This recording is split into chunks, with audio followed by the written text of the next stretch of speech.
Greetings and welcome back to room 303 in our Talks with Walt, as we are calling our Readings Through the Deathbed edition of Walt Whitman's Leaves of Grass. We turn now to Old Age's Ship and Crafty Deaths. It's an interesting title. It is poem number 9 of the 31 of Goodbye My Fancy. My hope is that you've been following our stuff at learnstrong.net, down that left-hand side, Talks with Walt.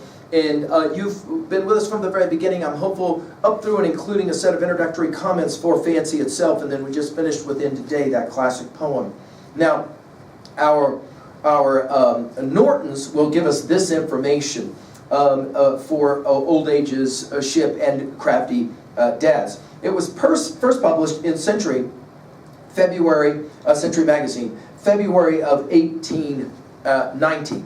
Now, the poem itself is going to borrow from some interesting motifs, like, for example, Rime of the Ancient Mariner, the death ship of Rime of the Ancient Mariner, right?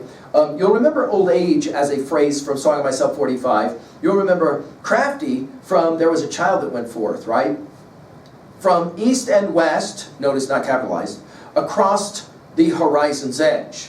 Two mighty, masterful vessels, sailors, steal upon us. Notice it's us and not me. It's fascinating, right? In other words, here they come. Okay? On the one hand, old age and aging, on the other, death. So clearly, this is one of those poems that belongs in this second annex.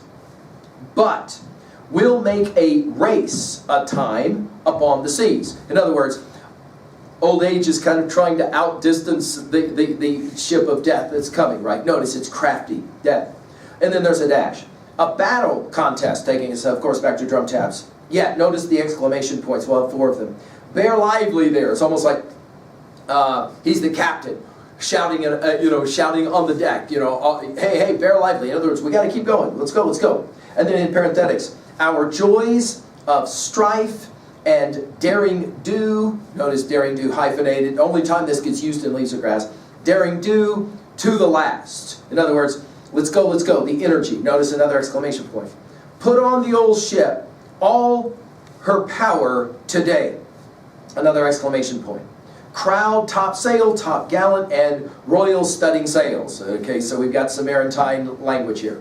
Out, challenge, and defiance. Flags and flaunting pennants added. Notice it's daring, it's challenge and defiance. In other words, it's very Promethean, okay? As we take to the open, immediately make us think of Open Road, Song of the Open Road. Take to the deepest, freshest waters.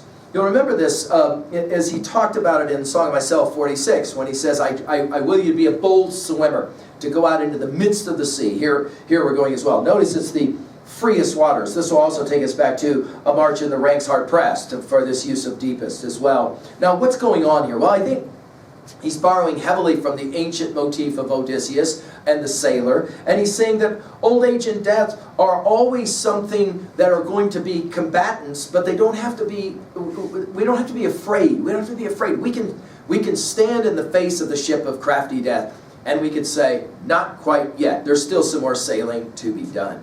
At 2B, I love the 4 exclamation points. At 3A, there's so many different, think about Yeats' Sailing to Byzantium, 1928 offering, that I think can borrow heavily into this idea. And we've already mentioned Rime of the Ancient Mariner, Coleridge's classic. We've given full lectures on it at learnstrong.net. At 3B, it's an interesting question here with this use of old age, because you guys are so young. How old do you think you'll grow?